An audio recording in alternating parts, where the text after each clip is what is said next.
will see an urgency in what we're doing this year. And I think it's because the Spirit of God is leading us to have an urgency in this hour to build for the kingdom of God.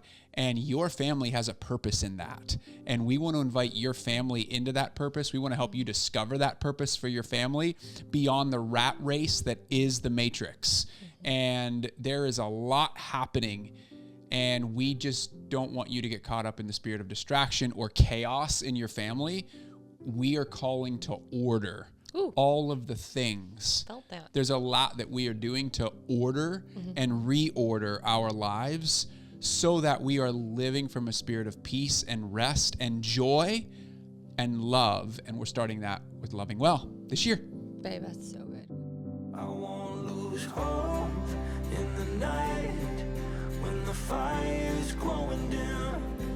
I'll just let go and I'll try. Help me walk this road and find my way back home.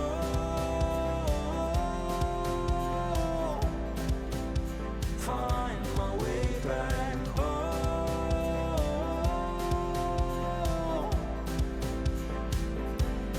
Find my way home. Welcome back to the Famous at Home podcast. It is a joy to be with you here in 2026. We are starting a new season. We're so excited. Welcome back, Christi. Thank you.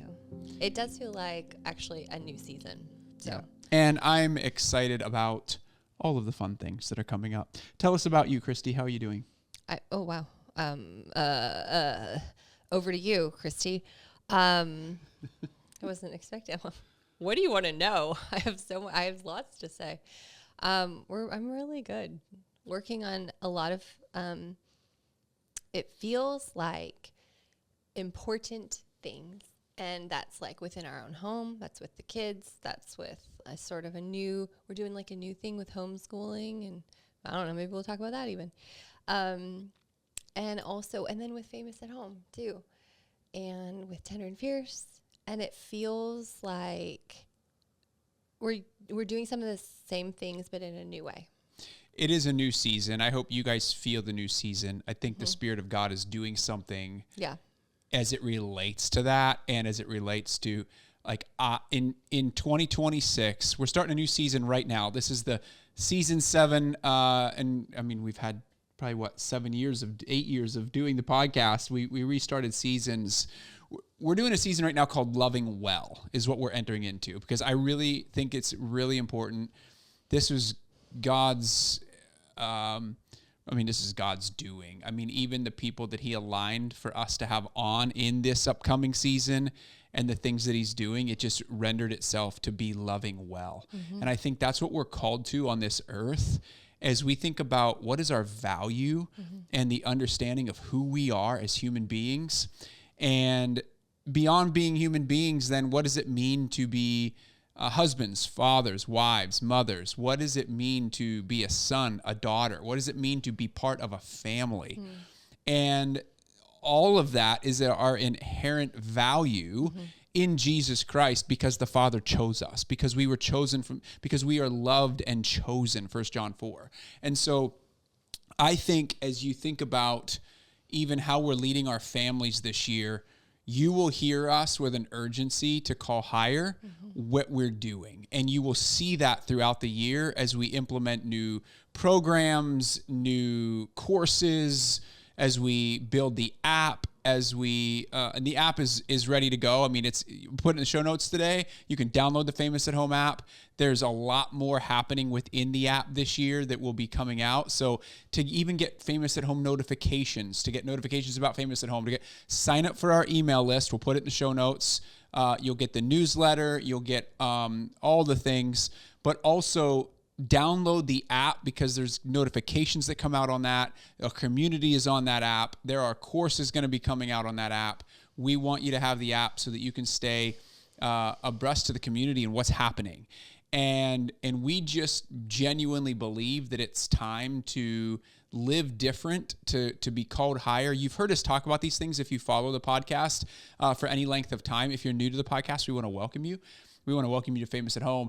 We are you will see an urgency in what we're doing this year. And I think it's because the Spirit of God is leading us to have an urgency in this hour to build for the kingdom of God. And your family has a purpose in that.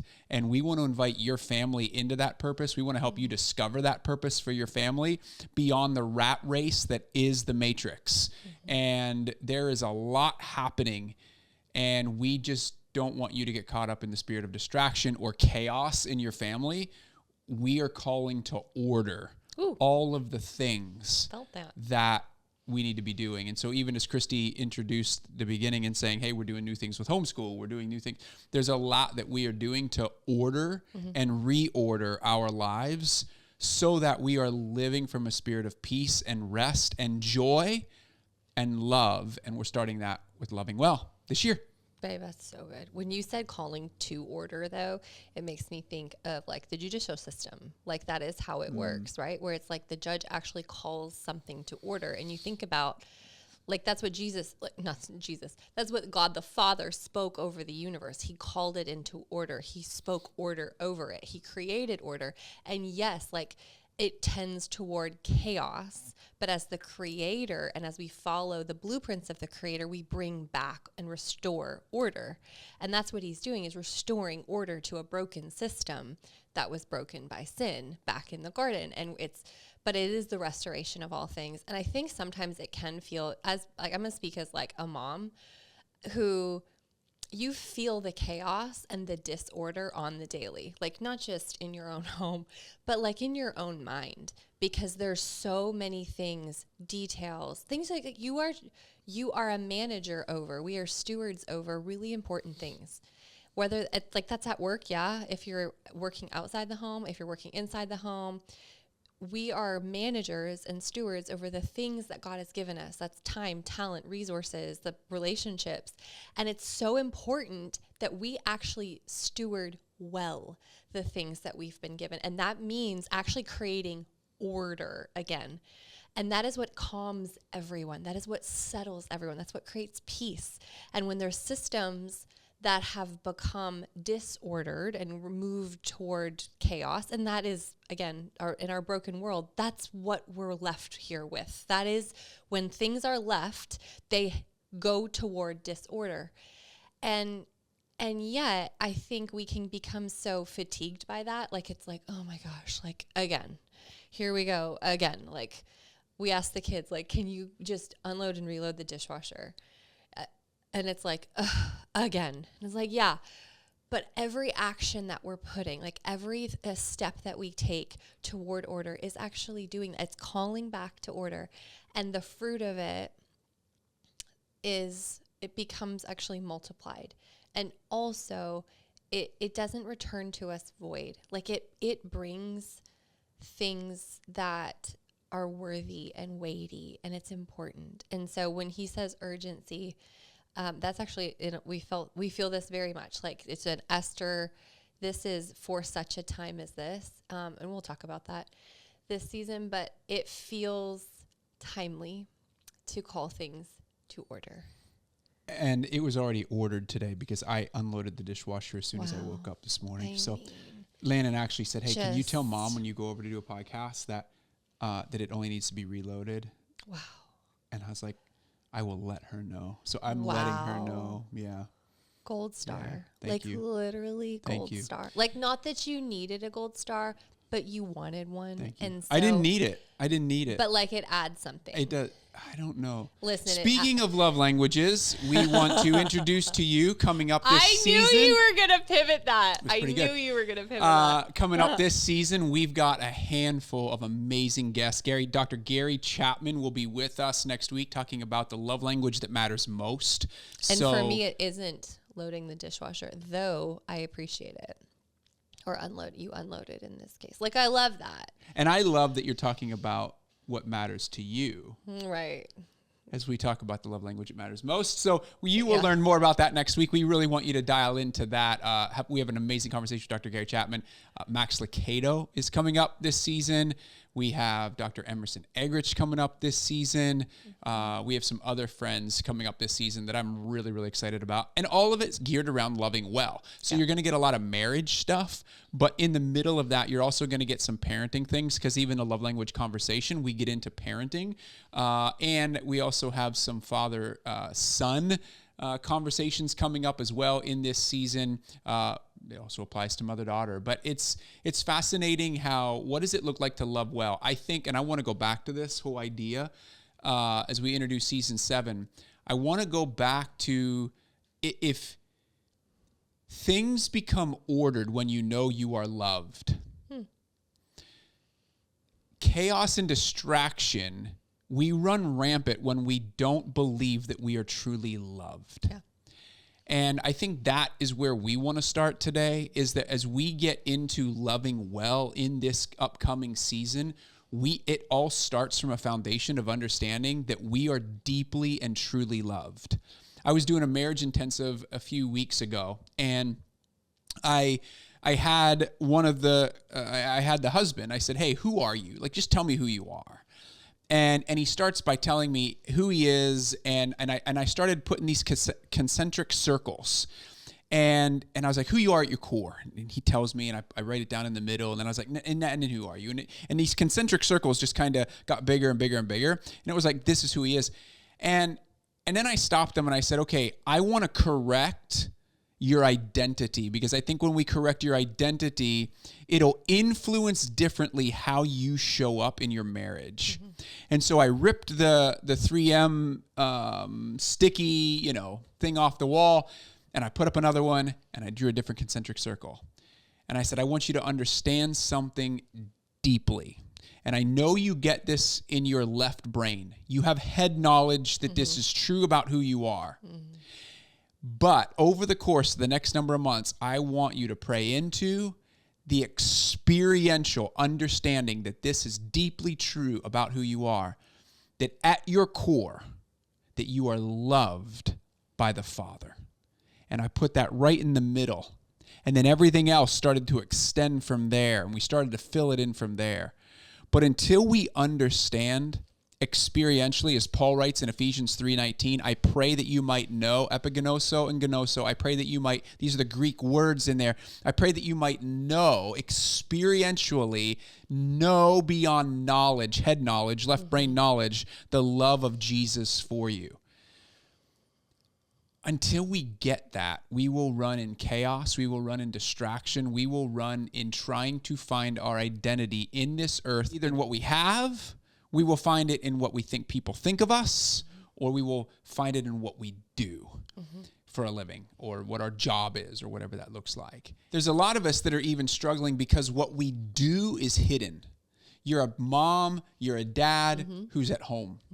You're behind the scenes, and you're wrestling with, is this really my calling? Is this really what I'm supposed to be doing? And is this all there is? And we come into agreement with those things. It's not all that it is. It is everything that it is. It is literally everything. And I just think that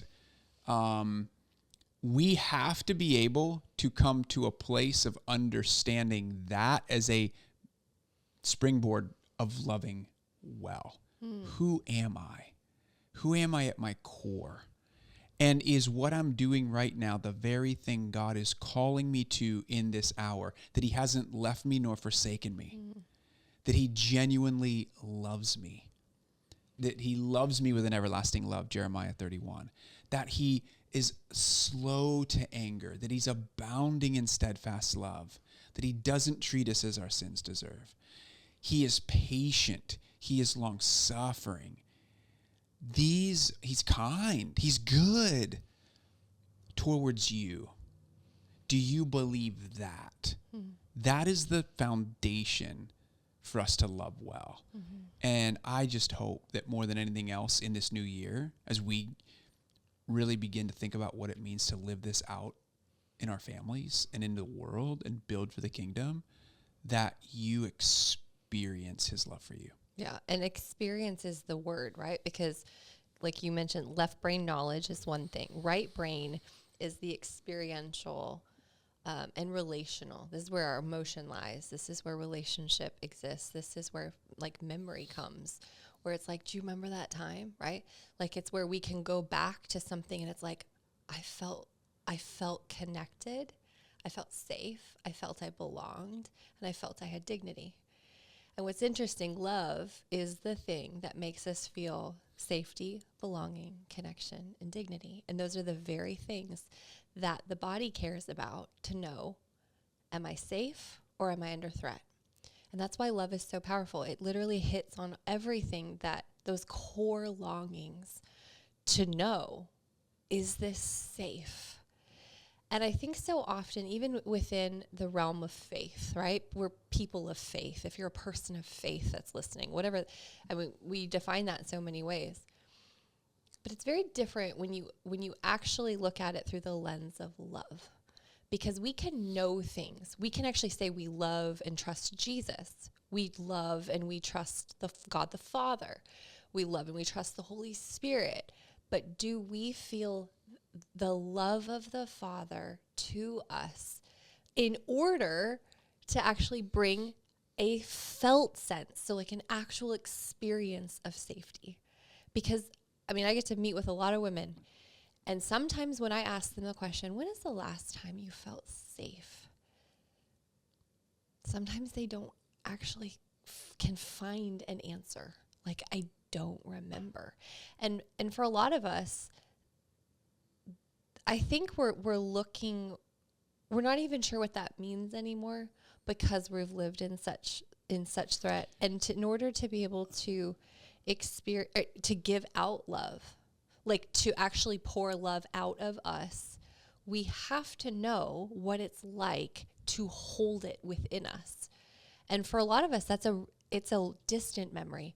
It's not that we don't know we're loved. Like Josh could tell me all day long, like, I love you. I know. I could say, I know, but do I feel it? Like, have I experienced it? Yeah, and I think it bears the question. I've been really wrestling with this in the beginning of the year here, as I've been thinking about how we're leading at Famous at Home, how we're leading families, and what God is up to and what God is doing. And I don't want to sound harsh. I think this is the wrestle that I have. I'm a mercy giver to the core. Like, my spiritual gift is mercy giving. But it's also, it's my strength. It's also my weakness, in the sense that it's very easy for me to show so much mercy to those in suffering, especially when we've been through that in our own parenting and in our own wrestle, that it can leave people stuck. And I think we need to lead with grace, but also follow up in truth. And we need to lead in mercy, but also show people the way. And I think we've done this as a culture. I'm throwing this out there to have conversation around it. We get caught as being victims. Yeah. And we become victims of our own circumstances. And we get stuck in our victimhood. And I think culturally is when I say we live in a matrix, I think the matrix is defining this for us. The Western individualistic, therapeutic, I'm not against therapy. It's helped us a lot in our lives. Recommend therapy, but I think there's a therapeutic spirit, if you will, that keeps people stuck in victimhood. And what ends up happening is the byproduct of being a victim of your circumstances. And I'm thinking of, like, even when we were early on in our parenting, and it's like, man, we just got to get, we call it survival years, right? We're in survival years. There's a very real component of that. And there's certain things we need to do to order our lives in those survival years to make sure that we are leading well. But there's also things that happen in those survival years that can get us stuck in chaos and disorder. And what we end up doing is coming into agreement with, well, I'm a victim to my circumstances. I'm a victim to my circumstances. What happened if we're Bible-believing Jesus followers? What happened to the whole idea of rejoicing in suffering? What happened to the whole idea that with suffering comes perseverance and perseverance character? What happened? Guys, this verse has blown me away this week. Hebrews 5:8, Jesus himself had to suffer in order to discover obedience. And I'm blanking on it. Do you have your phone? Is it nearby? I want to look this verse up because I want to get it right. It's Hebrews 5, and I know it's Hebrews 5:8. I don't have it memorized completely yet, as you can tell. But I just think there's something to be said. Although he was a son, he learned obedience from what he suffered. Oh. He learned obedience from what he suffered. I just think at some level we have to come out of being victims. Yes.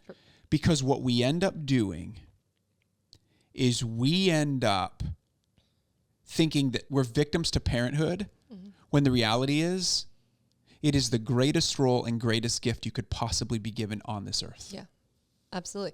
And I think what that verse just tells, at least what I take from this, is that obedience has an essential element of suffering. Like suffering is required for obedience to take full effect, or that it's truly not ordered obedience in the absence of suffering. And I think the victimization of mothers in particular, and because I'll speak for us, has been a cultural thing. Like it's been a tide that it's affected, my sense of sanity. It's like these children have taken from me. They've taken my even identity, actually. It's like they've taken my agency and my freedom, when it is a gift given, but a gift given can only have full fruit when it's fully received. And I think too many of us, and I like self-included, we're in a season where it was actually like, I want to say honored to acknowledge like just how hard parenting was. Like, oh, I know it's such a grind. And I think we came out of a time where that was hidden.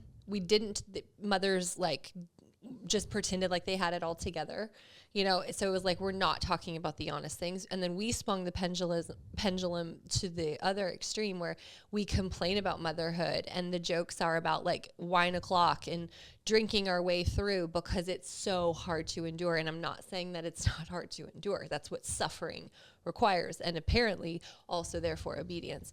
But in order to actually like receive the fruit of the gift, we have to receive the gift in full, which the gift of motherhood is the gift. And it's therefore, yes, is it duty?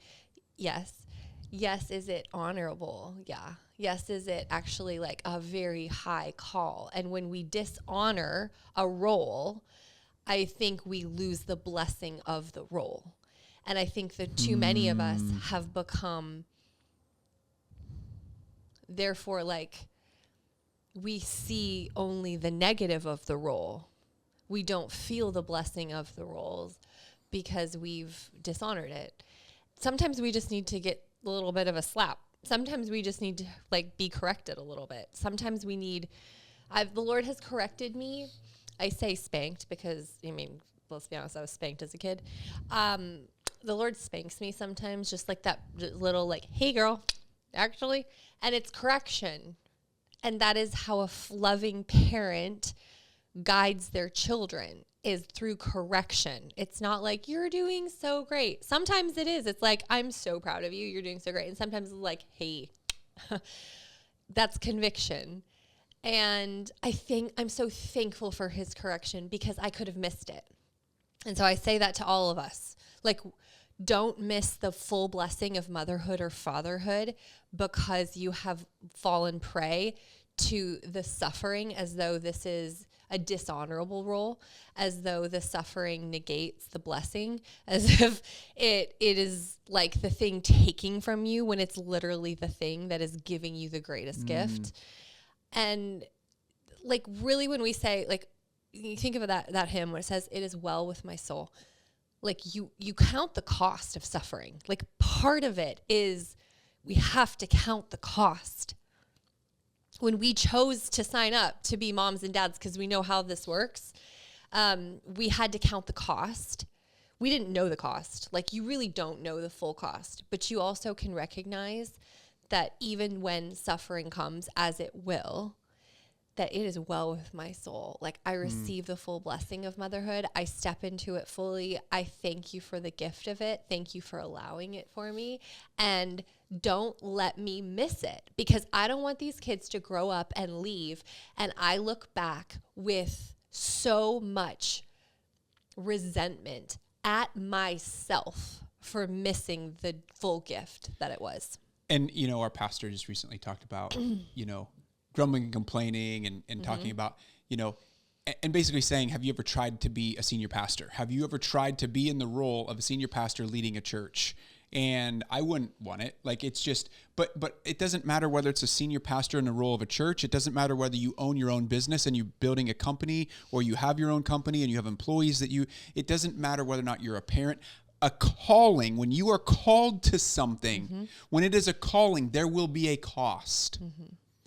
And we live in a Western world that is all about instant gratification, that is all about making sure that we live the quote-unquote American dream, which isn't even a reality anymore, but that's a whole other story for another day.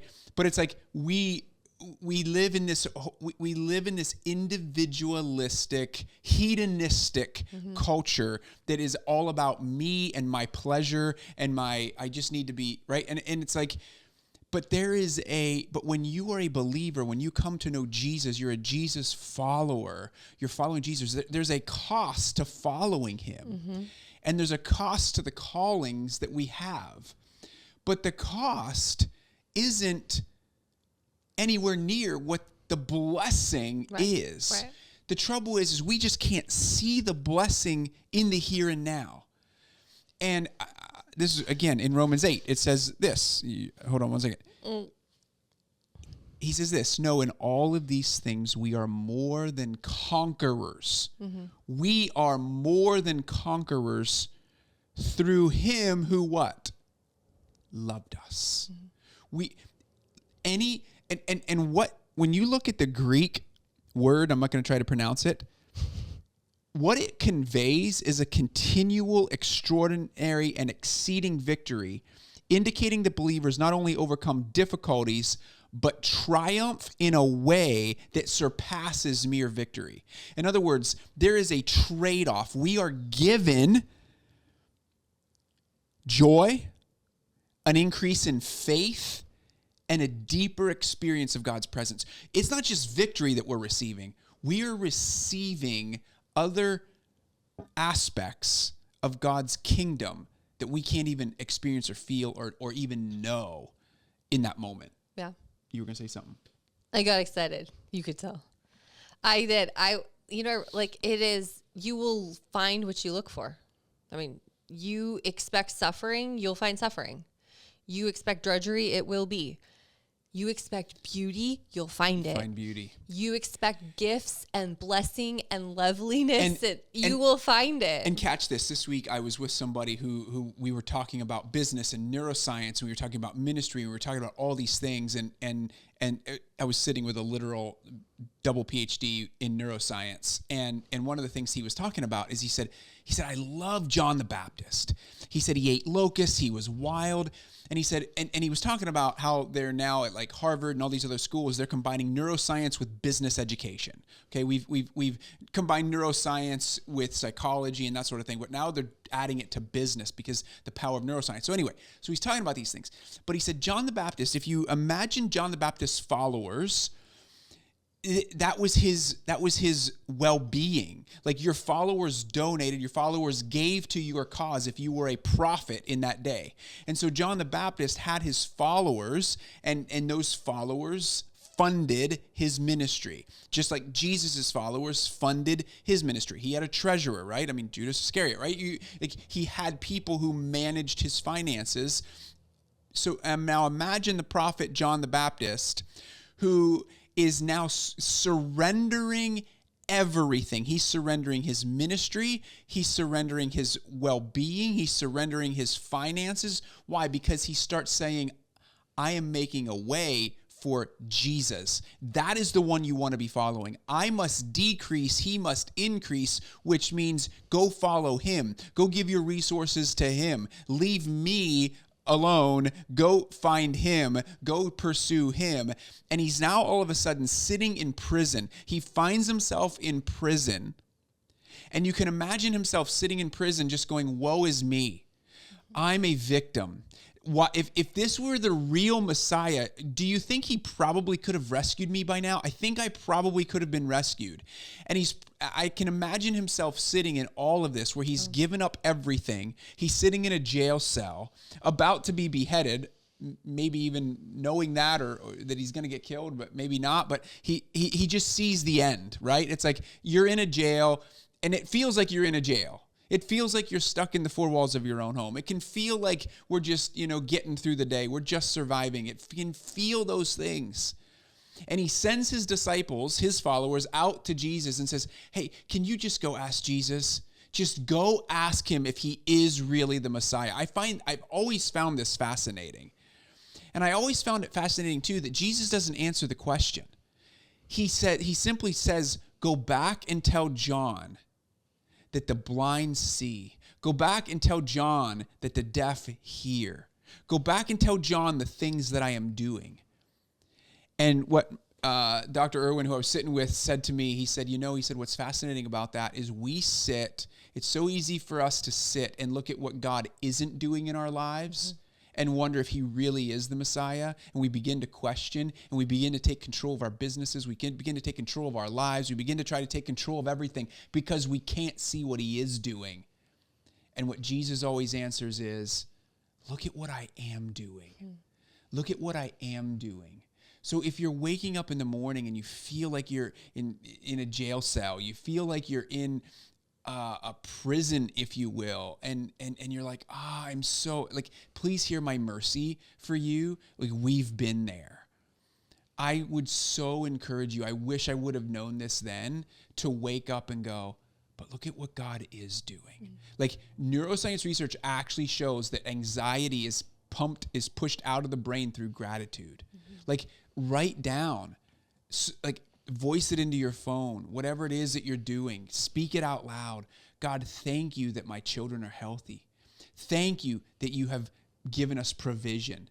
Thank you that we had dinner together last night as a family. Thank you for the ways that you're providing for our family. Thank you for the friends. Thank you for our family. Thank you for the activities that you have us in. Thank you for all of the things that you have done in our lives to see us through over and over and over again. You have been faithful. Look at what he is doing, because he wants to turn your eyes to what he is doing, not for you to get stuck in what he isn't doing, because that's where the enemy will play games with your mind and who you are and your calling all day long. And we just want to say from Famous at Home, we want to call you higher because you already are famous at home. You have a heavenly Father who loves you with an everlasting love. It's so good, babe. Well, you realize it's really a trauma brain, it's a threat brain when you are waking up with that sense of either stuckness, overwhelm, it's something is too much or you can't get away, right? You think about that's actually a threat. And so when you wake up thinking like that, just know oh, that's what's happening. That's what this feels like. It feels like threat. You can call it that. It's these kids you love so much, your husband, but funny that could be your job, but it's that actually feels like a threat to me. I can name that, first of all. And micro gratitude. So actually the smaller the gratitude, the more powerful, meaning not thank you for life today. Thank you for my family. Those are big boys. And actually we can't really bring those down to they're so big. Even your kids, guys, those are joy is such an intense emotion. It's actually too much for the body. You have to expand joy capacity over time. So to truly be thankful for, say, the life of a person, a child, your best friend, your husband or wife, you say it and your left brain understands it and your right brain's whew, checks out. That's too big. But when I say I saw that blue bird on this the power line. There is something about the smallness, like, and the sun was on it, you know, the smallness, so the smallness of the gratitude of that detail that the body can actually absorb and therefore experience. So it's like, that was good. You don't even need to know why that felt Curiosity. good. Yes. And so what that does, because threat brain is tunnel vision, right? It's like, just have to survive, because that's what it does. So it ignores all the superfluous information that feels like a distraction, like the little bluebird sitting on the power line. And so how we actually train it to say, like, hey, we're not under threat, even though sometimes we are. We can acknowledge that threat exists and safety. So these little dots of micro gratitude, of micro joy, of little parts that I can start to notice again in my world. So it's like taking our tunnel vision and starting to move the edges out. So we're actually starting to take in more of our life, like the sun, like streaming in this window over here. And then I'm noticing the dogs, they keep running by the windows. And I could fully ignore that because we're recording a podcast and there's 2 cameras here and there's a microphone and the words I say should probably be something significant. Or I could actually notice the detail of the sun coming through and just like how soft and beautiful that is. And the dogs running by the window. And it can all exist at the same time. And when we start to pull out the edges of our life, that we start to notice micro joy and micro gratitude, that's when we start to shift, because it's all there too. We've just learned to ignore it because it actually feels like a distraction to the big threats that we're facing.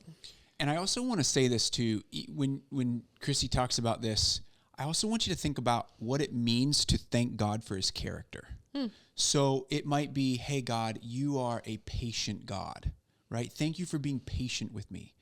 Well, what does that mean? Because patience can be, it's like you're saying, this is a macro, thank you for my family. Well, what does patience mean? Instead of thinking of God's character trait, think about what that trait means. What is the verb that's connected to that character trait? So in other words, what does it mean for God to be patient with you? Well, God, thank you for listening to me when I pray.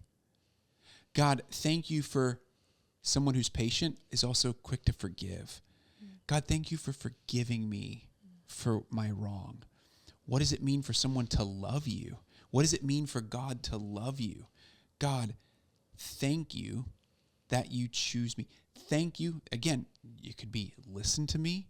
It could be thank you for seeing me so well that you used that friend right there to give me a gift yesterday out of the blue, and I wasn't even expecting it. Yeah. God, thank you for loving me so much that you used that person to send me a text message, an affirmation that I needed because you knew that I was needing to be lifted up. God, thank you for using this person, right? You're like, what are the actions of God being a loving God? What are the actions of God being a patient God for you? And then when you start to experience this, golly, what it does to help your children start to see how God is showing up for them, because now you're noticing it. Now you can start passing that on to your children. And epigenetically, that is going to produce sound waves through eternity from generation to generation in your family. So, and what I would just add to, like, be very specific. Make it like as specific as you can. A pointed thing, because he's a God of encounter. He's not just a God of like abstract knowledge or even abstract love. Like, I just love he loves the details of so like when we very often, even in Tender and Fierce, will bring people back to felt experiences with God, because so often it's like, I don't feel, we're going off of feeling. Like, I don't feel him. I don't know that I feel loved. So we actually have to recall a time where we knew. When he says, how many times remember, it's because we're so quick to forget and we're waiting for the next hit, right? That next experience. And I mean, there are a lot of people that ride off the highs of an encounter with God. I love an encounter with God. I pray for encounters with God for you, for me, for all of us. And what happens in the times in between? Because there are times in between. You better, like, there are desert seasons. There are seasons where we feel void, where we're like, where are you? And we actually have to go back to remember when. Remember, like a Manasseh moment where we go back and it's like, oh, that time, that real specific time. Do you remember when you forgave me? Remember when I did that thing? I said that, I gossiped, and I felt your forgiveness for me. Like, it was gone. I felt the condemnation, the guilt I felt you took it. I actually felt your love. That's the kind of specific thing we go back to, because that's a felt love. So going back to the very beginning, as we're talking about, like, how do we love well? By receiving it first. And that means acknowledging these moments when they came, because we've, again, ignored them with threat brain, looking for the next threat to keep us out of danger. And yet the Lord says, you belong. He's like, I'm connected to you. Like, I am yours and you are mine. He says, you're safe. I have you. I keep you under the shelter of my wing. And he says, like, when I say you are my son or daughter, that gives you inherent dignity as an heir of God. So it speaks to these very things we just forget. And this is the exact same circumstances that you'll go through in your own relationships, in your marriage, with your kids, where it's like, you this is why we have to keep reminding each other when you are in busy seasons, especially as husband and wife, to keep reminding each other. One of the exercises I give couples all the time who we work with is, I want you to name each day, I want you to name when you felt loved, seen, forgiven, connected with, or otherwise appreciated, valued by your spouse. Keep telling each other these things, because, listen, speaking those things out loud are what keep us connected and keep us remembering. And by the way, I did this yesterday, or the other night. It wasn't yesterday, it was 2 nights ago with Christi, where... That's what I was just thinking. I was like, where we, and part of this come out of our conversation with Dr. Gary Chapman, which we can't wait for you to listen to next week.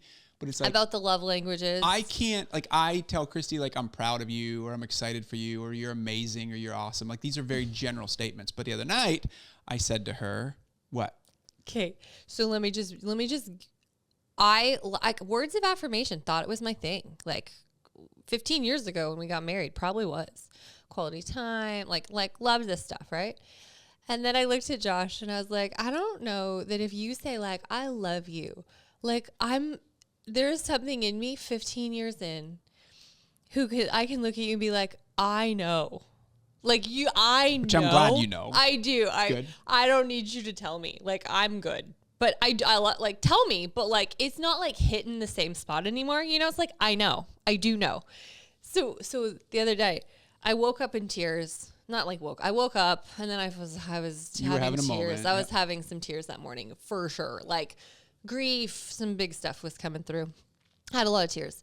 By bedtime, we're laying in bed talking. I start giggling, which this happens all the time, but, like, it's literally the joy of the Lord hits. I start laughing. I'm laughing so much. What I loved there, though, was you started laughing too. So, like, we're, like, cracking up.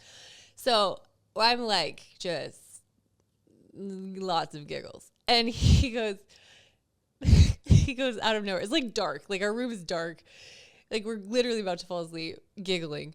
And then he says, you know, you started the morning in tears and you ended it laughing. You are the most interesting woman in the world. And that did something to you. It made so you laugh. fast. It made you... I was like, wait, say that again. Maybe like, words of affirmation do mean something. Maybe, well, it was just like a new word. Like, but it was like specific. It was connected to something that meant something. Yeah. Yeah. But I felt like also affirmed, like he saw, like I was able to go from like despair to triumph, you know, and like to joy. And I'm not like all one way or the other. And I don't know, it hit something in me and I was like, that was a good one. I liked that. You could use that again. Guys, we love you. We hope you are starting this 2026 feeling encouraged and called higher. Yeah. So... that was it. That's check all out the Famous at Home website for all the things. We have it in the show notes. You can sign up for the newsletter, download the app. We really encourage you to download the app and check out marriage intensives. We have a number of different programs coming out this year, courses coming out this year that stay tuned. If you want to stay abreast of all of that, just keep listening to the podcast, sign up for the newsletter, for the emails, get on the app, whatever works for you. But we will be making those announcements coming up. But in the meantime, just keep leveling yourselves up. We started this season with loving well so that we could give you information and hopefully transformation on what it looks like to love well this year. Any last thoughts? Well, I think you just need to say it's like calling things into order, because you said it and I felt it. That's it. Until next week, keep in mind that the greatest red carpet you will walk is through your front door. Keep being famous at home. We love you. All the fear